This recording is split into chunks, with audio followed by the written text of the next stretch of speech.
Right. So obviously, none of that programming and hardware information is useful unless you have access to the appropriate programming software. So as I discussed before, an IDE is what's called an integrated developer environment, right? It's the environment that you're using to write software in, and it has, debugging tools and library management and stuff like that built into it. There's a whole bunch of different IDEs for doing programming in different platforms. But the basic things is you need something to edit the actual code, and that's fairly simple. That's just a text editor, because code is usually in plain text while you're writing it. You need a compiler, which is what takes all of your plain text written instructions and converts them into machine instructions. And then a debugger, which is a tool you can use for finding out if there's something wrong, or you can often step through your code step by step rather than just letting it run. So as I briefly mentioned before, there's a difference between what's called source code and machine code. The source code is that human readable text that you see when you look at the code in the IDE, but there is also the machine code, which is what all of those instructions get translated into, and that's the low-level binary code written in the way of the instructions of the particular computer that you're writing on. So, like I said, the code editor is the most basic part of your IDE. It's a plain text editor, but it has a few nice functions. One, it will color code certain keywords, right? So like, for example, all of your variable types will be colored differently than the variable names, so you can see that it's so that it's easy to read that, oh, this is a type with this name. It'll also do things like automatically indenting. So if you were to type this void loop and you hit enter, it would automatically shift it in, and that's just because usually you indent to indicate the sub instructions so that it's easy to see that all of this stuff is inside of this loop because it's shifted over. Additionally, it will if you have one of these braces selected, it'll highlight basically this is where the matching one is. So if the cursor is here right by this brace, the IDE will highlight the starting brace, and that's very useful for if you have forgot to put a closing one, or if you've made it complex, once you start nesting 3 or 4 of these, it can get much more complicated to find which one goes with this. Also, there you can have auto completion that basically if you start to type in a word, it will finish it out for you. If it's like a certain keyword, like if I started to type VOI, it would be like, oh, you're probably typing void. Is this what you want? And allow you to finish that. Like I said, the compiler is what converts from, in this case, the written code to the machine code, the source code into the machine code. So it's just translating your instructions from one language to another. And the debugger is usually used for finding errors or figuring out what's causing weird behavior with your code. As you saw when I tried to compile a bit of gibberish, it gave an error. It told me what line the error was, and it gave me some amplifying information about why it errored. So, like you said, there's a bunch of IDEs. We're going to be using the Arduino IDE. Another pretty common one is Visual Studio, which is Microsoft's IDE, but there's many, many different ones, right? And they're all tuned to, different languages you're coding in, different platforms you're targeting your program to. And they have a range of different capabilities. So where do you go to get the Arduino IDE? Well, you download it from the Arduino website at this location right here. There's different versions depending on what operating system you're using: Windows, Mac, Linux. So if you click on that link, you should see something along these lines, and it'll have a number of different download options depending on what architecture you're on. One thing to note, if you are on Windows, I recommend using this Windows installer version and not the Windows app. The Windows app version is based on that Microsoft Store app thing that Microsoft was doing for a while with Windows 8 and Windows 10. The regular Windows installer works fine. And then there's also basically a standalone version where you don't have to install it. You just run it from a folder. Right, so once you download it, you'll get a GPL license agreement, right? And then it'll ask you which components you want. You probably want to have all of these checked. Obviously, you need the USB driver, which will allow your computer to recognize that you have an Arduino plugged into the USB. The start menu and the desktop shortcuts are sort of if you want them, but it makes it easier to start it up. And then finally, the .ino is the file extension that Arduino uses for the sketches. And then it's going to ask you where do you want the IDE to be installed. And then once you hit install, it should run through all of that and then finish up. So then next thing you probably want to do is open up the IDE and make sure that it actually installed correctly. So you click on the shortcut, launch it from the start menu however you want, and you should get a sketch, a blank sketch. So it will automatically name the sketch with the day's date. So you'll see here it says sketch December 14. Obviously, if you do it today, it should say sketch October 6th.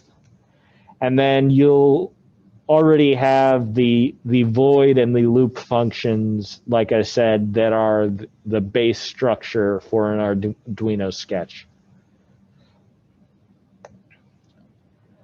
Up at the top, you have a menu bar, right, that has options to the different menus, as well as a verify button, which is what this check mark is, which when you click that, it will compile the code, but not try and upload it. It'll basically just check for errors. The run and upload is the little arrow, and the little page here is a new, and then these are the up arrow and down arrow are open and save buttons, but I usually prefer to just use the file menu or all of the menus because I don't always remember what the icons mean. Over to the right of the window, you'll see this little magnifying glass that is going to launch up the serial monitor, which is going to allow you to read inputs from the code. Now we're just going to go through a few of the basic important options in the menus. So the file menu obviously has your like new, open, save, and print options like normal. So you can basically create a bunch of sketches that you might want to use, and that's what's in this sketchbook folder. And then your examples, when you download libraries, which are pre-written code written by other users that are designed to be incorporated into other people's software, they'll often come with examples, which are just short little, hey, here's how you do this sort of thing with this software. So like I said, if you click on this examples, there's a number of built-in examples which show you sort of the basic operations. And then as you download different libraries, there'll be additional ones.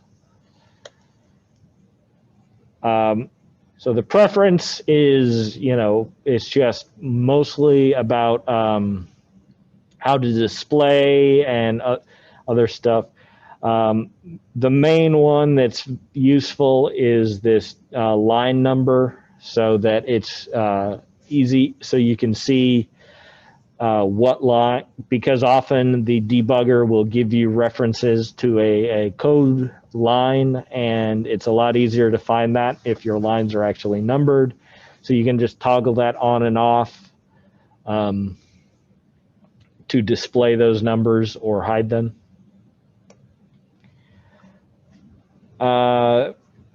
Yep, so the edit menu has your usual copy, paste, undo, redo. You can also just, I don't know why you would go into the edit menu to increase your indent rather than hitting tab, but I'm sure somebody has done it once. You can also change the font size displayed, it makes everything easier to read. And then, like I said, you also have your sketch menu. Most importantly is your verify and compile and upload. So like I said, this verify compile will just compile your software and check for errors, but it will not try and upload it to the Arduino. The upload will. this upload with a programmer. Some of the boards and some of the ways of uploading software to the Arduinos, you need an actual another piece of hardware called a programmer. So that is to basically to do that. And then you also can export the compiled file, but that, you know, that program isn't going to run on your Windows PC, so it's probably not particularly useful. So as I just said, verifying just compiles and checks for errors, uploading compiles, checks for errors, and then sends the code to the physical microcontroller. A lot of times, if you're trying to fix a bunch of small issues, it's often quicker to just verify. And then once you have everything working correctly, you can then upload. So one important thing that I've mentioned a few times without really talking about what they are is libraries. And what libraries are a set of pre-written modules that basically have functions and variables built into them for specific usage. But to use them in your code, you have to tell your code, I want to use this library. So the way you actually do this is you do this # include and then the name of the library in quotes. And libraries in Arduino are .h files. Specifically, the .h is what's called a header file that tells the compiler all of the variables and functions that are in that library. And then there's usually a separate code file that contains all of the information of what those variables and functions actually do. But specifically what this example library is just a bunch of different pitches at specific lengths. It's a bunch of musical notes. So if you happen to know the name of the library and you know that you have it installed and downloaded and installed, you can just type that include. But it's one, you have to install them first, and two, it's not always easy to remember the name. So conveniently, there is a library management tool within the IDE.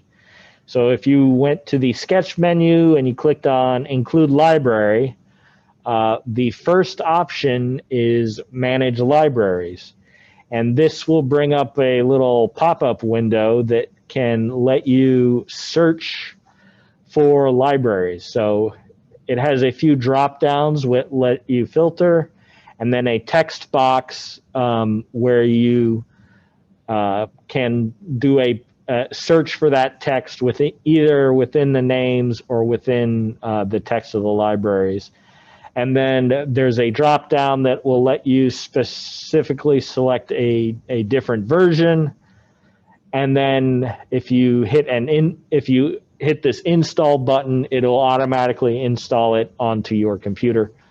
You can also, if it's a library you already have installed, this may actually be an update if there's a new version out. So once you actually install some libraries, if you then click on this include, it will be listed under this list of Arduino libraries. So if I wanted to include this, you can just select the one you want and then click on it. and it'll automatically add the that include with the appropriate library name to the very top of your code. So another important set of options is under the Tools menu. So if you recall, during the Arduino introduction, we talked about how there's actually a number of different boards. So this is where you actually should select that. Usually, if everything's working right, it'll automatically detect your board. But for example, if you don't have, if you start up the IDE and then plug the Arduino in, it probably won't automatically detect it, and you're going to have to go in and select. So if you click this board menu, you'll get the list of the boards. If you click the processor, it'll be a list of the processors that are as part of that, are compatible with that board. Also, there's this Get Board Info button, which is a good way to check if you're connected correctly to your Arduino.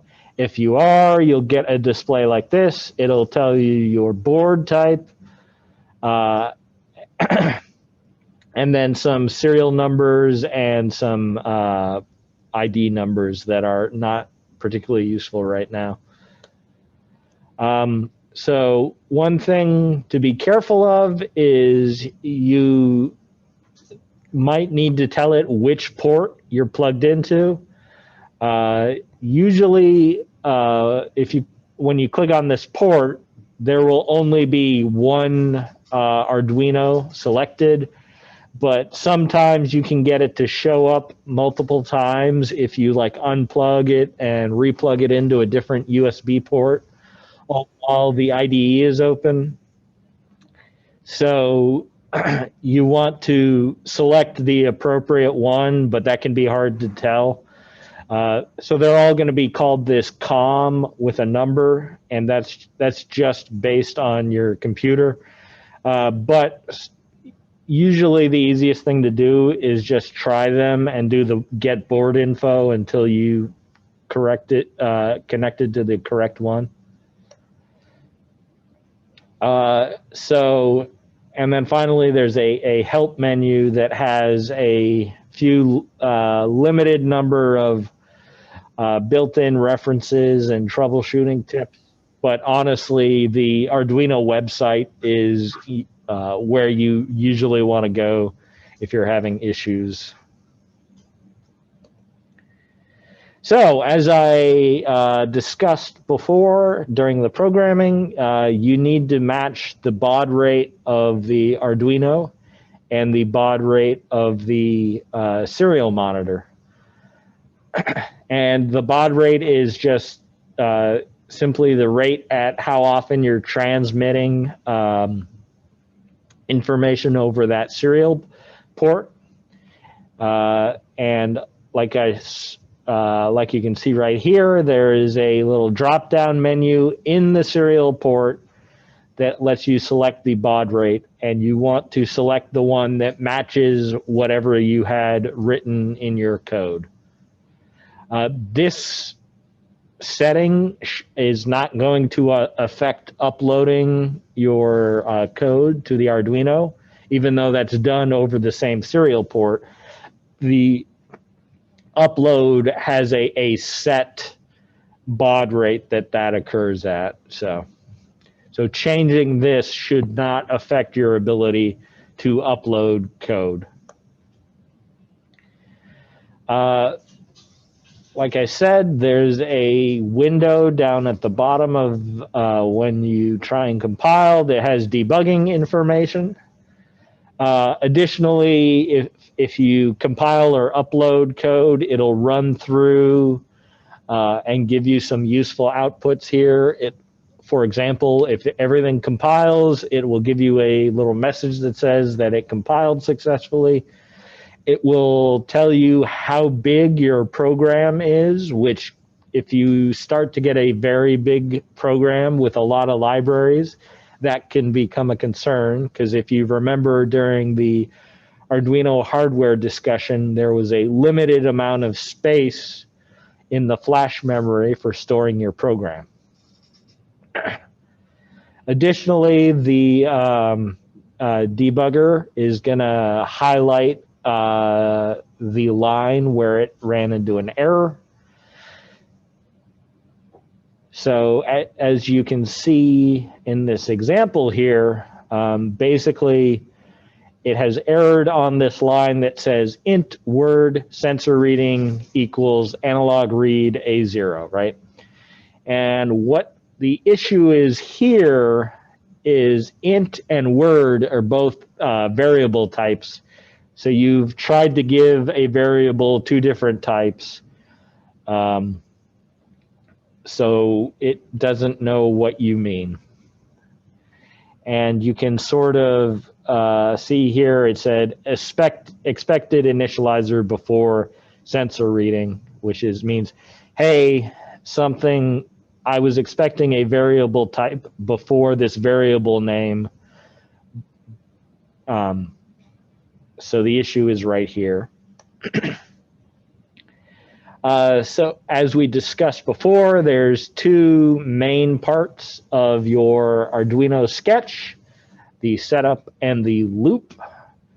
The setup will run once when the Arduino is powered up, but it'll run every single time the Arduino is powered up. And then the loop will run through the loop and repeat continuously until the Arduino loses power. So as I briefly mentioned, you have global variables. So libraries and global variables are all declared above the setup, before the setup function, right? So these are two library declarations. And then these three variables are global variables, so they will be accessible by everything. As we've mentioned a few times, the setup function only runs once. So often you will, this is where you will sort of set up your serial port, initialize your serial port right here. Often it's useful to put little status messages. So in this case, after I initialize the serial port, I write a message that says I initialize the serial port. And then, yeah, just basically any sort of setup stuff you want to put up here. Additionally, you have this little if statement that basically says where I try and set up an SD card, but if it fails, I want to give myself a message that basically, so for example, if I tried to run this with no SD card, it would print out this message, card failed or not present, right? So the loop is where all of your main code is generally going to be. So it's where you're going to put all of the stuff that you're going to do over and over again. And it inherently, once it gets to the end of the loop function, it comes back to the beginning. And it just runs that over and over again. So this is just a small example where you have a string variable that's going to store a number of readings, and then 4 times, and then repeat. So you declare this variable, you write this timestamp using this millis function, and then you run through this for loop 4 times. A key thing to remember, though, is When this comes back up, it's going to redeclare this variable, and it's going to reset the value to this initial empty string. And this is just sort of a reiteration of the sort of troubleshooting tips. And that is it for sort of the initial options and stuff in the Arduino IDE.